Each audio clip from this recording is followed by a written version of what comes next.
company dahil sa napinsalang bike frame. Naglabas ng hinaing ang kilalang aktor at TV host na si Alden Richards, na binyansagang Asia's multimedia star, kaugnay sa hindi kanais-nais na karanasang naranasan niya sa isang airline company.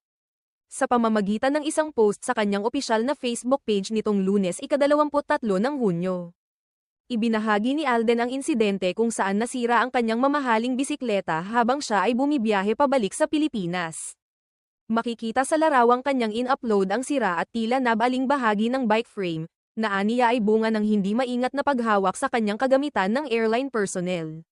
Sa kanyang caption, tahasang tinawag ni Alden ang pangalan ng nasabing airline, na Cathay Pacific, at hiniling na aksyonan ang kanyang reklamo.